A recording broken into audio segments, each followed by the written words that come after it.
Good morning and welcome to Perspectives. This morning on the program Perspectives, we'll be looking at Nigeria today and way forward. Yes, I'm sure that as Nigerians we wake up every day, God's willing, and we look at the situation around us, and we continue to pray that good times will roll again in Nigeria. The problems are becoming, some people would say, getting out of hand, and some people would say it can get better. We can do it better, and all sorts are put into the narration of Nigeria as a nation today. Insecurity plays a very significant, role in the many troubles of Nigeria. We have strikes now. National Association of Resident Doctors (NARD) has gone on a strike, and patients in hospitals, federal government hospitals, are dying. And then there are strike actions, all over the place too. ASUP would want to go on a strike, and all people putting so much pressure on the Nigerian state. Kano state government can't meet up with the new minimum wage, and of course we know of other states too who cannot do that. Electricity for industrialization is not there. And people are just saying that which way forward? Yes, which way forward? How do we get, to address this many problems of Nigeria?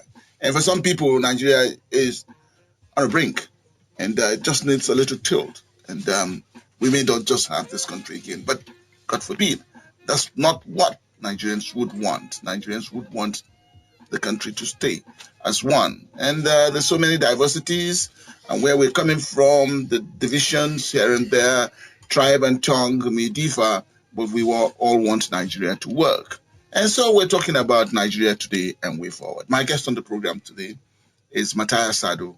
Matthias Sadu is the convener of the Hope Platform Initiative. He was also a presidential aspirant in the 2019 elections and has held many positions as a young man, young statesman too, hoping that they can put, their own narrative to the Nigerian, state.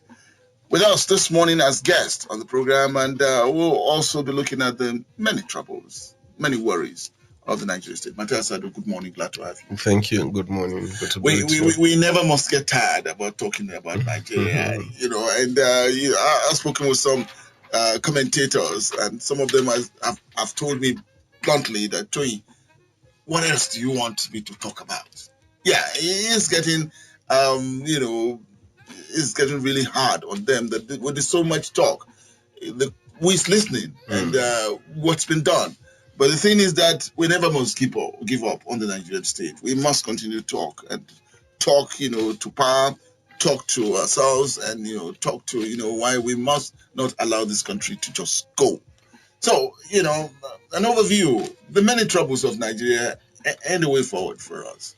Well, Mr. Twain, thank you for having me this morning and on a very important topic. I think that the Nigerian people have spoken so much about the problems of the country, and only very few have had the time to even look into the future. But a lot of people would ask you that how do you talk about way forward when the current situation is a quagmire, when you find yourself in a society where citizens cannot guarantee their lives. They cannot. Government cannot guarantee the lives of the citizens of the country. Government cannot provide the basic needs of human beings in the society. If you look at it, it takes a lot for you to have the guts to, hope for a better society, because what majority of Nigerians have resulted into doing is to exit the country, and this is happening in large number. People have completely given up on the society, but I think one of the things that we should do this moment is to take an academic look at the possibilities of having a working society. What are the requirements? What are the things that should be in place for us to have a working society? First and foremost, the most important thing that I think Nigeria as a state needs is a visionary leadership. I'll take you back to 2011 and then 2000 build up to 2015. A lot of Nigerians had serious expectations from the then candidates Muhammadu Buhari, and yes, of course. Unfortunately, there's what I would call a dichotomy of expectations.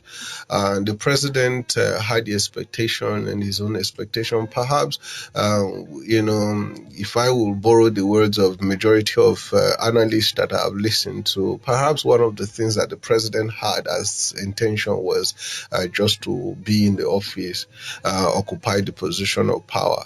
What the citizens of this country had as an expectation was somebody who was going to come to solve the problems of the country. Now, majority of our leaders and government officials have failed to realize that the position of leadership is a position of responsibility.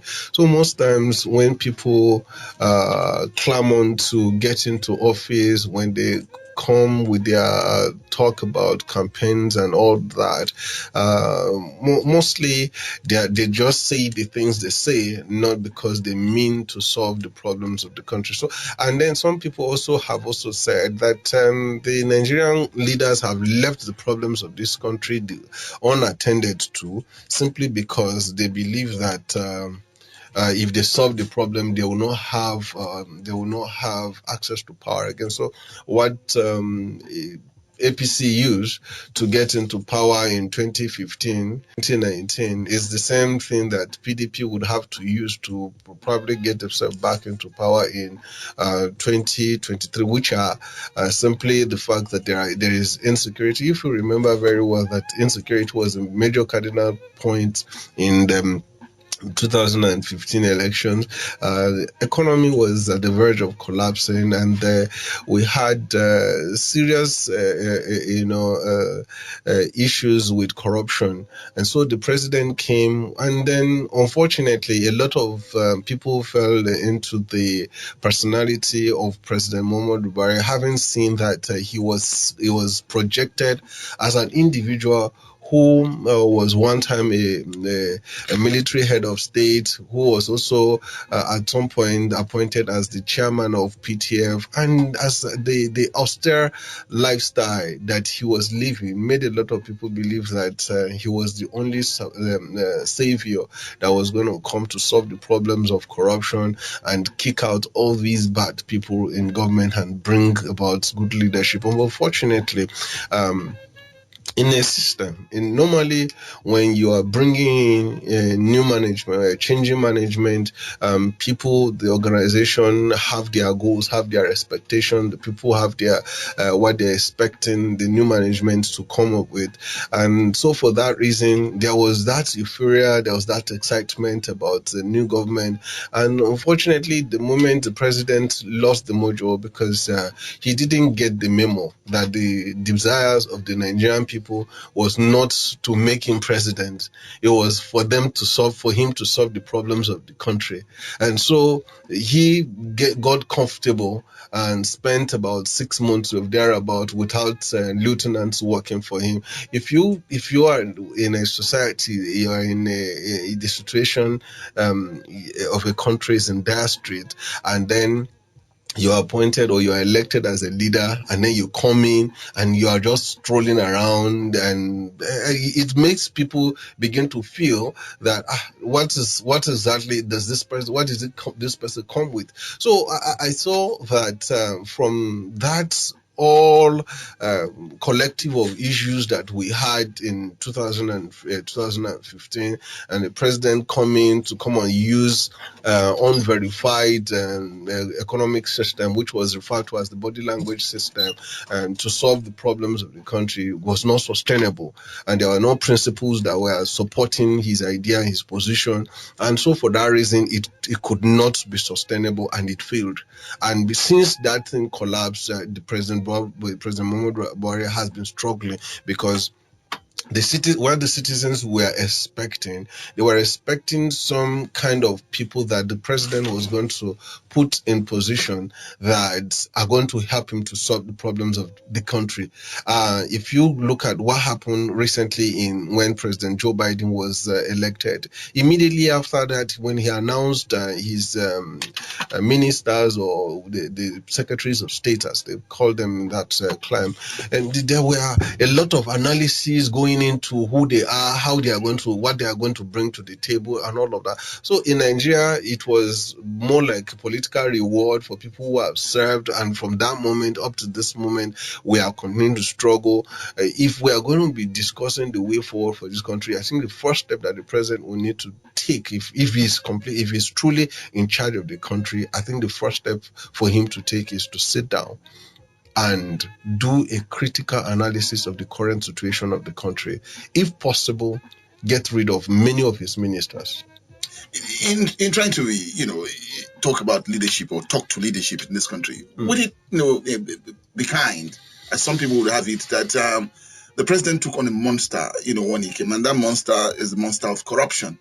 And so, taking on that monster has, exposed and has so many issues of the Nigerian state, where insecurity, economy being at the doldrums, and that patriotism even cannot be assessed with the Nigerian people. That monster that he said, and of course we heard it then, that if we do not kill corruption, corruption will kill us. And so is that what is fighting back, and what is hitting at the Nigerian state now that we are in this I disagree with you absolutely completely, because if you're coming into an organization to solve a problem, you're coming with your plan on how to do it. You're coming with a team of people that will work with you. One of the major problems that this country is faced with is the fact that they have lost the trust of the citizens of this country. And because they've lost trust of the citizens of this country, it's difficult for government officials to come up with ideas on how to, or what problems that they want to solve. I'll give you an example. When President Muhammadu Buhari was elected in 2015, and then you saw how citizens of this country were trekking from different locations, from different states, to celebrate the victory of the person that they perceived as their messiah. Right. Those are golden opportunities for the president to have latched on, to have introduced systems that are going to be able to confront what we call the monster of corruption. Once the people are excited about a moment, sometimes you can sow seed in those kind of moments. You can take advantage of those kind of exciting moments and be able to introduce new ideas, new thinking, new feelings, and new views about how you want issues to be addressed, how you want problems to be solved. You can't solve the problems of corruption in Nigeria with the kind of system that President Muhammadu Buhari came with, which is trying to go after the corrupt people. The first thing, I always say this anytime I have opportunity to speak to people, that if a man has a ban of yams, and the yam is exposed for goats to feast on it, when he wants to protect his yam, what's the first thing he should do? Is it to chase the goats away, or to first of all repair his barn? So this is where the problem. This is where Nigeria made a very big mistake. What we were trying to do, we left the ban open and we're chasing after people.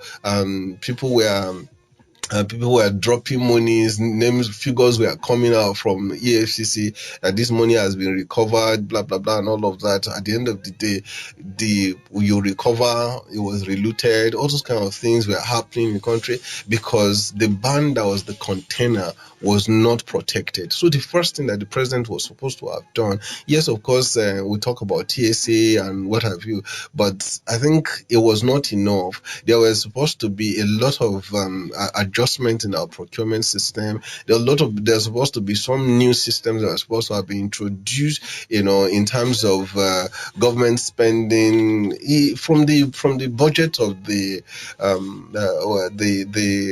office of the president. There's supposed to have been some adjustment. That's why I always say that, look, it's not about you getting into power. It's about you being able to use the position that God has given to you to be honest, first of all, with yourself, and then take decisions that are in the best interest of the society. If at the end of the day, the society is not happy with the decisions you have taken, you have done it with the best of your intention. But most times when our leaders get those kind of opportunity, the first thing they want to do is to probably settle themselves. It's far more than that. Up to today that we're speaking, in 6 years into President Muhammadu Buhari's administration, the Aso Rock Clinic is not working. It's not good enough to check the president of Federal Republic of Nigeria, somebody who came to the country, who came and was talking about healthcare tourism, that he was going to abolish it. So some of these things make you wonder, make you ask questions. Is it getting into power in Nigeria? Is there a problem? Is there an issue that when you get to power in Nigeria, forgive my language, you get to power, should you lose your senses or something? Is there some kind of things that affect your mental status that make it impossible for you to I think not always been the case with Nigeria. So you see, Mr. Toyin, the issue is that we've seen these problems, and that is why majority of Nigerians felt in 2015 that we were going outside the conventional political cycle to go and bring somebody who is not known to be this type of person, he was seen to be an austere man who had lived his life quietly, was guarding his cattle. But unfortunately, some of the things that some of us did not realize as at that time was that if a man has been for 15, 20 years guarding 150 cows and they are not multiplying, we did not put all of these things on the table that, he might be austere, but what about his economic approach? Does he have the capacity to multiply? Does he have capacity to be able to help the citizens of this country, the young people on the street of this country, to be better off? He has a team.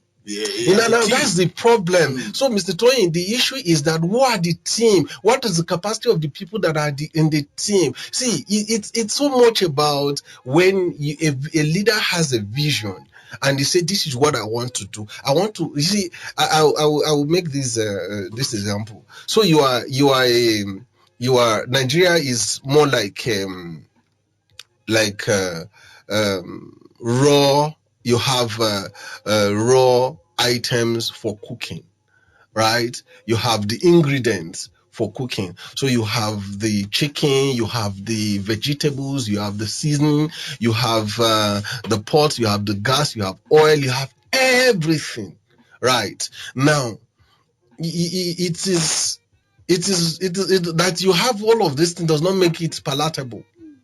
You have to be able to rightly apportion the various components to put them together to make a meal out of it. So what we had, and it's very easy for somebody who sits in the sitting room and see what is available in the kitchen to say, wow, I think even a fool can make a beautiful meal out of what is available here. So you sit down and then you conclude that well, this is if you have the chicken, you have the beef, you have all these items, you should be able to make a meal out of it. Unfortunately, we do not realize that the culinary skill that are required for somebody who to be able to make a meal out of it, it's beyond just saying that I can cook. And that was what President Muhammadu Buhari told the Nigerian people. If I was given the opportunity, I would have done this, I would do this, I would do this. Virtually all the things that the president has spoken about that he was going to do in this country today, I don't know if there are indices, but according to the indices available to me and everything that he said he was going to do are pointing in the negative direction, starting from unemployment, starting from corruption. Unfortunately, the corruption perspective indices in Nigeria has been pointing the negative direction since for the past 4-5 years. Now, look at the number of poor people in the country. A lot of people saw President Muhammadu Buhari that he was the pro-poor. He was coming to solve the problem of the talakawas. And, so this was the mindset, this was the expectation. And that's what I said, that there was a dichotomy of expectations, that the president had the expectation of becoming the president of the Federal Republic of Nigeria. The Nigerian people had the expectation of the president of Nigeria solving their problem. If these issues do not align, if these desires or these expectations do not align, then we are going to have the kind of conflict. So maybe they're asking now that yes, we do a lot of pointers, are put at leadership level, but again, the question again to be asked that you don't lead a vacuum. So the people's responsibility to help in leadership too. How much of it have we seen, even as we talk about things not just going the way we would want them? All right. So here is the thing. This is gradually becoming like a trademark for me. When Singapore was in chaos, in tatters, in the 1965, when the Malaysian government chased them out and said, we don't want you to be part of Malaysia, Lee Kuan Yew was faced with a very tough, daunting job. I've watched that, I've listened, I've read about it. There were moments he wept, he cried. But you see, what he came up with was he had the vision of what could become of Singapore, communicated the vision to the people. I said something, in the course of our chat, that the government has lost the trust of the people. The citizens of this country don't buy whatever narrative stories that the government is presenting. If today President Muhammadu Buhari or a minister or anyone for that matter in government promises you that he's going to send you maybe as a government organization, he's going to send you, say, 500,000 naira for your children's scholarship. Mr. Tony, you are going to, you will say, oh, they've come again with their stories. See, when a government has lost that trust, that the government cannot keep its word, government's word are no longer government's bounds, then you are faced with that challenge that anything you put out there, people don't regard it because they feel like you have failed them. You have completely, you are a dishonest person, you are a dishonest organization, and so for that reason, whatever you are promising, you are lying. So once people have lost trust in government, there's nothing anybody can do. Are we to the point now where we can, take from late Bola Ige, the frustrations of Nigeria as at that time, when it's talked about Sidon Luke? Have we gone to that point now that we're helpless and we cannot do anything? Not even Sidon Luke. We are not even at Sidon Luke at the moment. You are at a very terrible situation, worse than Sidon Luke, because if you Sidon Luke, you'll get killed. If you sit down and say you do, so look, you're responsible for your own security, the security of your own family members. You're responsible for your own electricity. You're responsible for your own water. You're responsible for the education of your own children. You're responsible for everything. In fact, the roads that go to your house, sometimes you have to tie it. The roads that go to your village, or the road that go to your street, sometimes you have to go fill the pothole. Look, so the thing about governments in Nigeria, it is not just as it is at the moment. Sincerely speaking, it is not working for the Nigerian people. No, I mean that should just be your a sweeping statement. But I can tell you, we are 4 in this room. Yes. If we take census, I can guarantee you that we will defeat. If you are standing by the position of saying government is working for the people, majority of people are going to disagree with you. But the program is Perspectives and it's coming to you on Invicta 98.9, and we're just looking at Nigeria today and way forward. Yes, so many issues coming out of the Nigerian state that needs urgent attention, so we can all, get ourselves back in line and together again. But yeah, we're just finding ways to talk to the situation, to talk to leadership, to talk to power, and then have us, as a people, move on, and that let better days come, as some people would say. My guest this morning, Matthias Sado, convener, Hope Platform Initiative, and young statesman, and was former presidential candidate in the last 2019 elections, and sharing thoughts with us today. We'll come back after this break. Invicta FM. We'll be right back after this quick commercial break. Are you serious? Invicta FM. Perceptions could change. Opinions can be formed with more and accurate information. Get all sides, views, and opinions on topical issues. Have your say on Perspectives. With Twin Alabi at 9 a.m. Mondays to Fridays on Invicta 98.9 FM. Perspectives. All sides, all views, all individuals are welcome. Welcome back. Is the program Perspectives this morning, and we're looking at Nigeria today and way forward. The disturbing news with so many problems that we have in this country is Nigerians, are all over the place and trying to get out. And when I mean get out, it's just go somewhere else. There's no Nigeria to live there. One, because security is not guaranteed, as some people would say.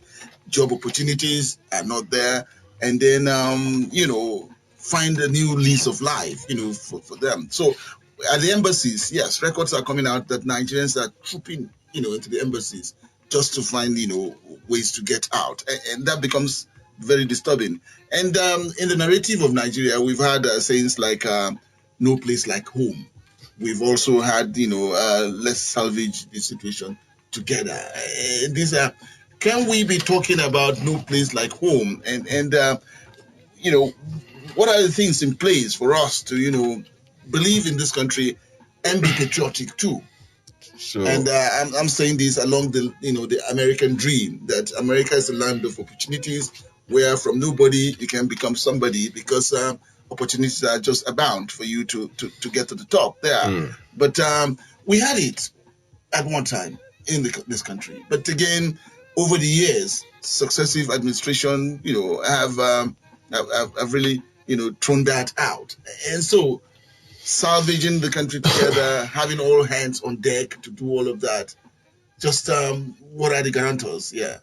Mr. Twain, the issue about this thing, that this is a discussion that if you're looking at it and you want to have an in-depth discussion about the way forward for the country and the how to be able to salvage the fallen state of Nigeria, it would be something that will require that we have different times to speak to these issues.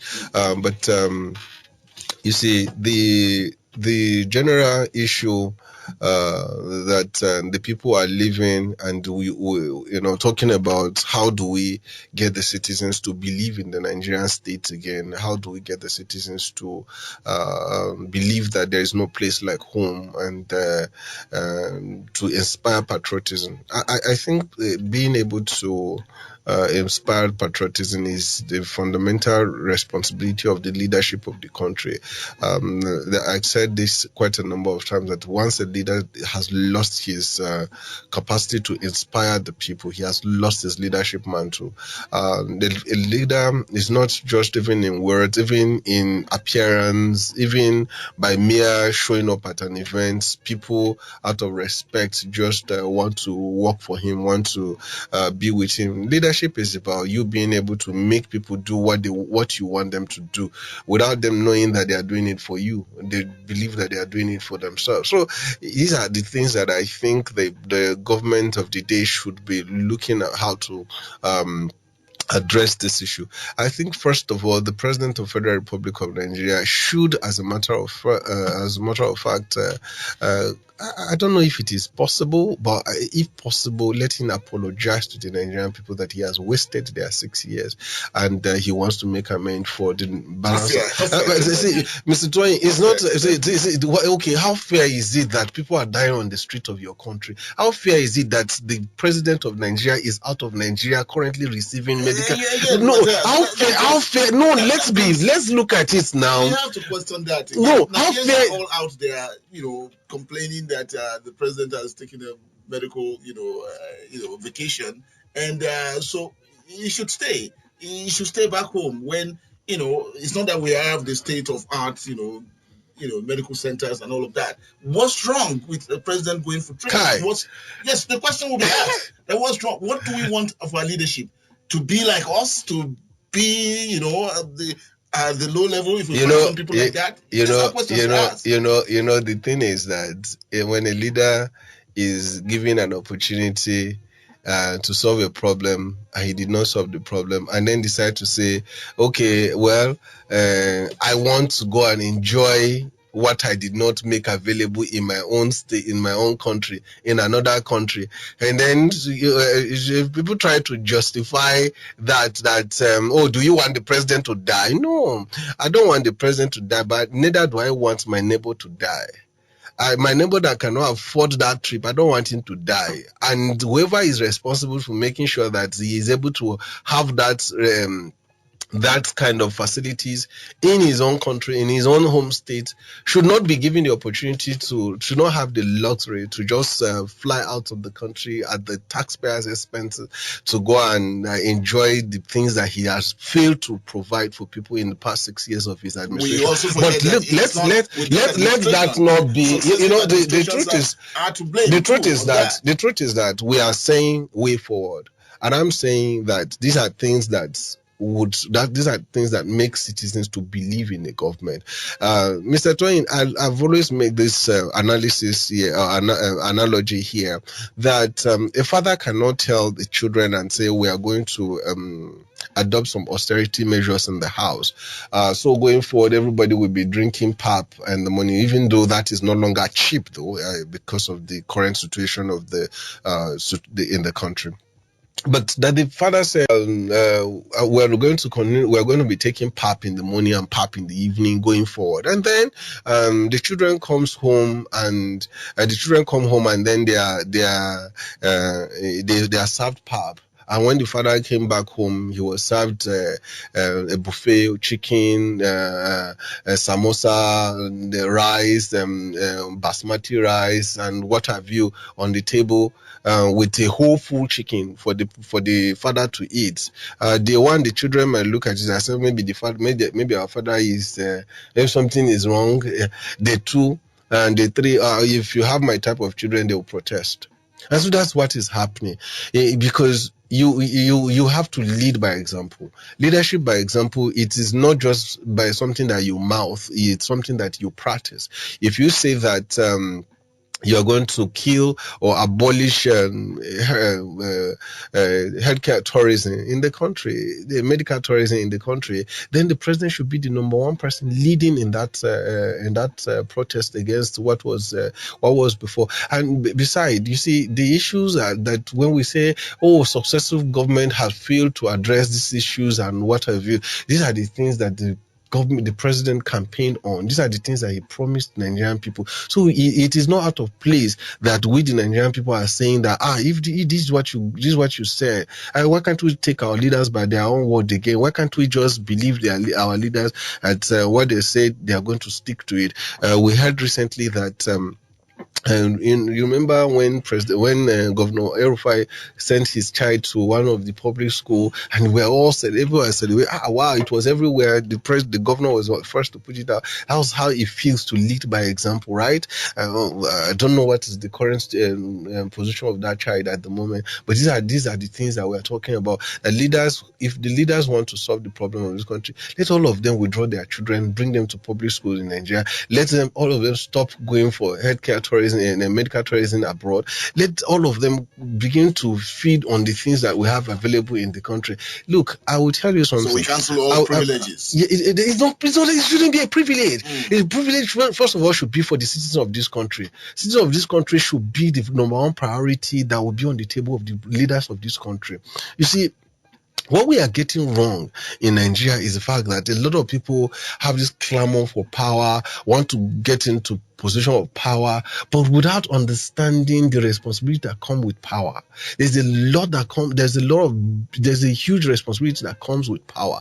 The moment you are giving power to use the resources of the state, you are giving that responsibility to make sure that resources is used for the benefit of the people first of all. You see, that's why I feel that as a country, the first people to be paid should be the citizens of this country, and then the last persons to be paid should be those people in power. It should never be that we have a situation where a president of a country is spending 120 something million naira on kitchen utensils. These are outrageous. They don't even make sense. How do you continue to recycle budget? I don't know. What does it take for the leaders of this country to sit down and critically analyze what they spend money on? You're buying computers every year, you're buying cars every year, you are spending billions of billions in National Assembly. The leaders of this country have not realized that the position of leadership is a position of service, is a position of serving these people. First of all,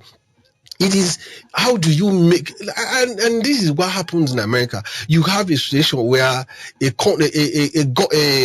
company, the tax that a company pays is bigger than the budget of Nigeria in 1 year.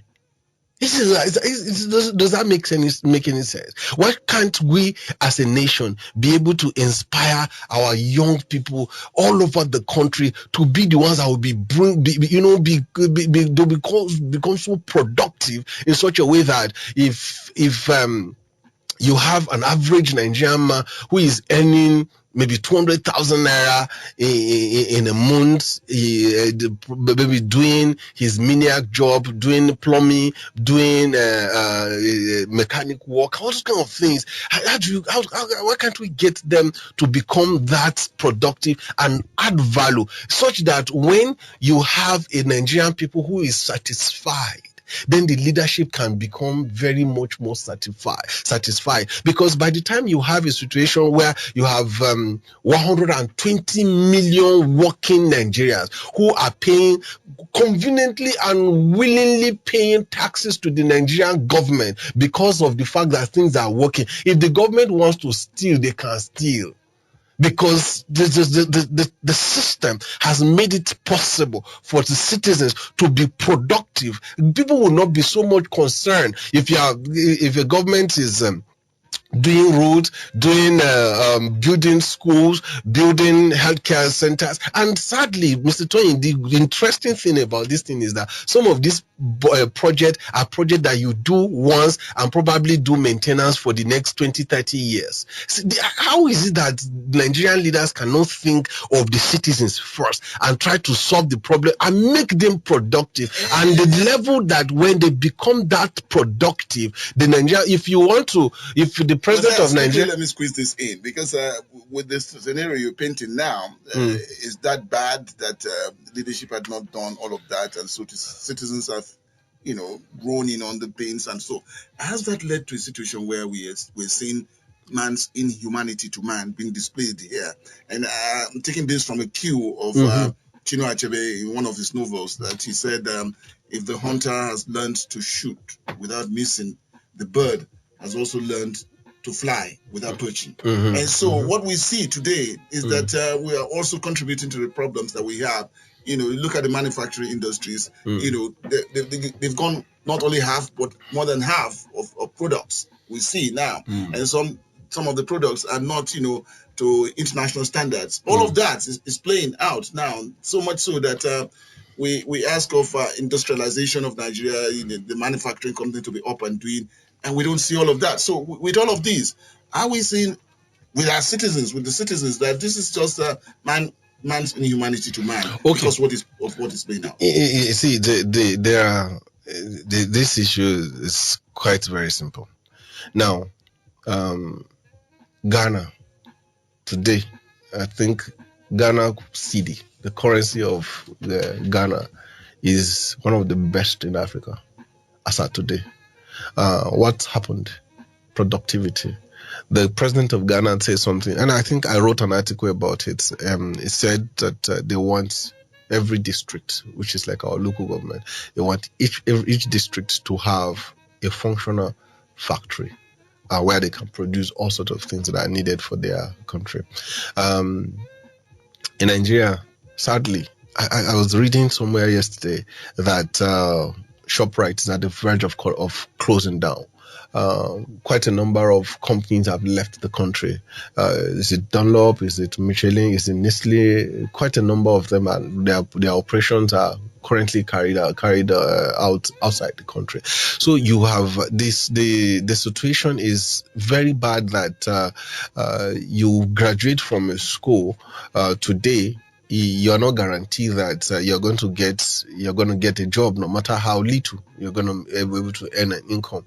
So people are despaired. People have become completely hopeless in the situation, and then for that reason, it's just normal that once you get to such kind of state, people begin to lash out at one another, even though it's not their fault. But it's unfortunately, once the state fails you, because you cannot just walk into Aso Rock and slap Buhari, so the next person that you see that probably just does a little thing to you and get you infuriated to the level of fracas, and then this leads to all manner of things, because the society is extremely volatile, because people are just dissatisfied with the state. People are not young people are not engaged.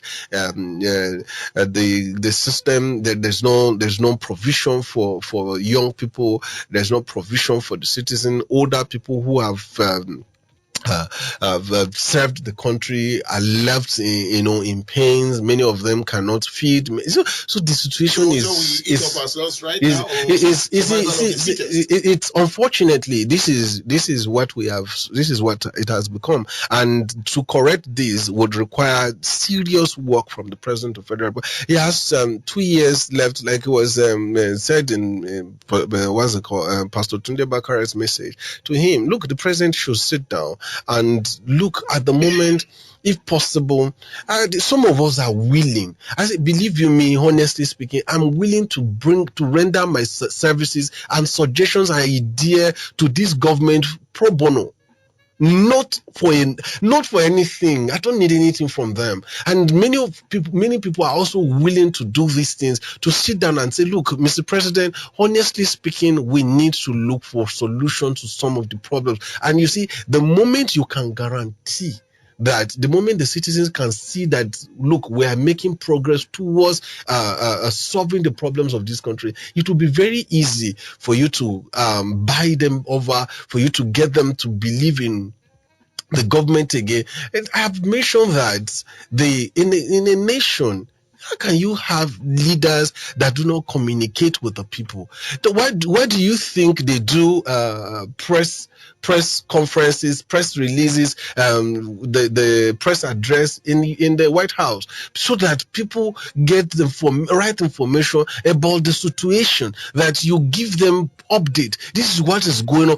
This president is there to serve the people, and this, if it is not for the people, he doesn't have a job. So for that reason, he is accountable to the people, and the people who are working for him should be the ones giving the information, coming out on regular basis to address the press, to address the country, and tell them this is what the president is doing. So by that time, the citizens can now begin to buy into this thing. But first of all, the president and the people around him must be honest in handling the situation. They must be very, very patriotic. They must display that sense of patriotism from every aspect, such that when you are challenged, when somebody criticizes you, you don't go after him, but you look at what the person has said and say, oh, okay, how can you help us to make this work better? Okay. And with such kind of suggestions, you're able to make progress. Let's have you, as part of this conversation on numbers 081 40,000 989,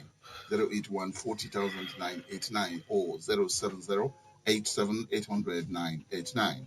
070 87 800 989. Hello, good morning. Okay, that call tripped off. Okay. Hello, good morning.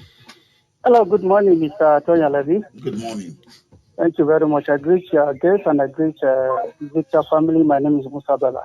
Yes, sir. Let me give gratitude to God for giving me, in particular, in my life, the best president ever Nigeria have, who team up with his supporters to destroy Riga gang and their fake server. I think dishonest people are those people who are afraid of their past.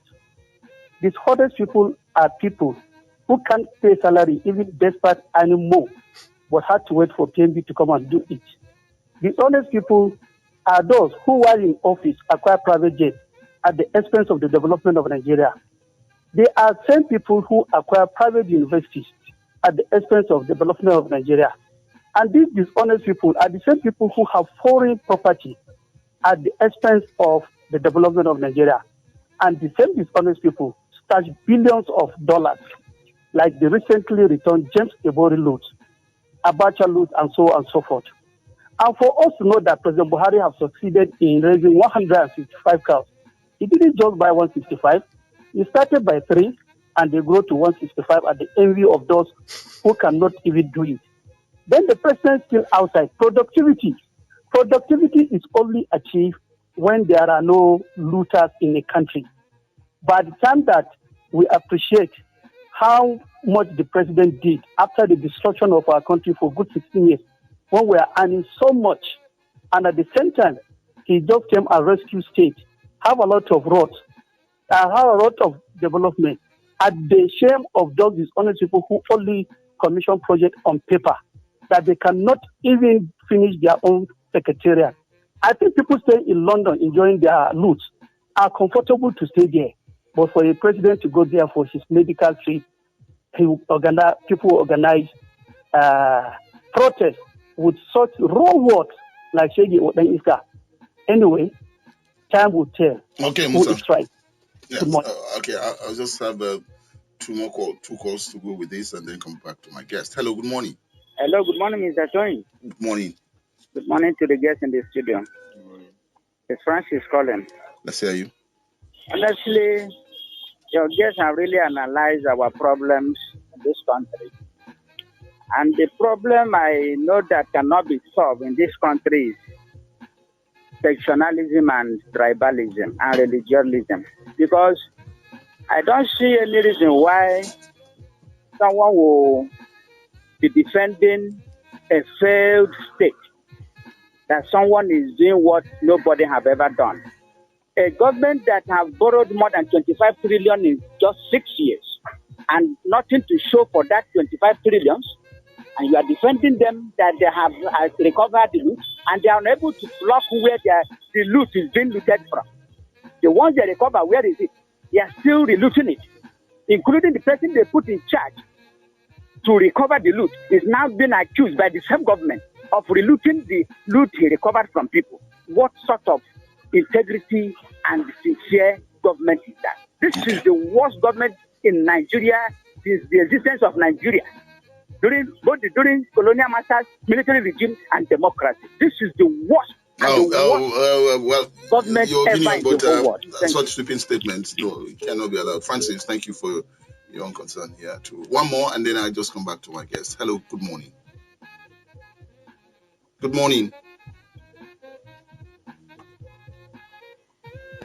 Hello, good morning. Good morning, Mr. Alabi. Yes.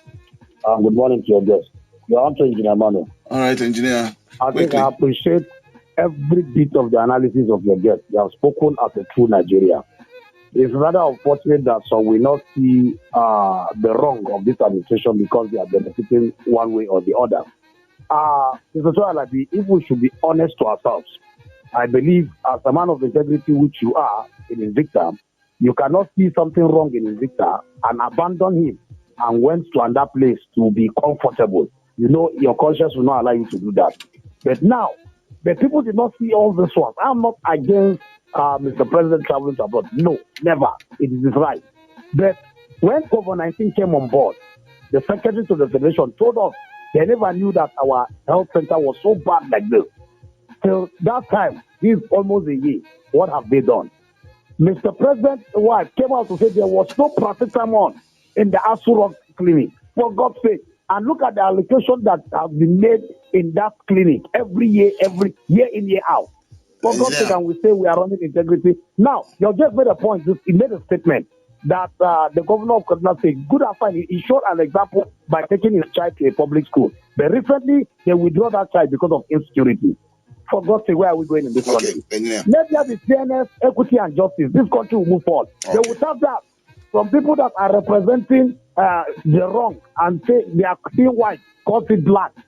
They should keep doing that. It's just a matter of time. Okay. God bless your guest for this one because they're talking well. I'll quickly come to you, and you've said a lot to what they're saying here too. Musa Bala talked about dishonest people and so much damage they've done. Francis was coming with sectionalism and tribalism in the country, and of course, Engineer Emmanuel from the rear saying that leadership by example. What we need. Just quickly. I think the key thing about it all is that in the final analysis, we have a country to all build together. We have a country to all believe in. We have a nation that needs to be rescued from this current situation. The government, our expectations as a people from the government when it was supported and elected in 2015, I think has been dashed for majority of Nigerians. And it is for us to begin a new conversation. The idea that power is just for the sake of having it should be jettisoned. We should begin to have conversation about using power to solve problems. Contesting for election in Nigeria should be about solving problem. The ideas that you have and the implementation capacity, the strategies that would be deployed to solve the problem of insecurity, from talking about what's community policing to having all kind of structures that guarantee that people are living in safety in the country. These are conversations that we should be having about economic revitalization. How do we borrow the kind of policy that is being implemented by President Nana Akufo-Addo in Ghana, currently having districts having factories that produces slippers, garments, rubber, plastic, all manner of things. And let me end with this. There is no nation in the world that has population of 100 million and above that do not have at least 5 functional car manufacturing companies. No nation in the world, at least. So for a nation like ours, that we can't produce even steel that we use in the country, it is as an aberration, and the government must do everything to make sure that we look for a way to industrialize Nigeria.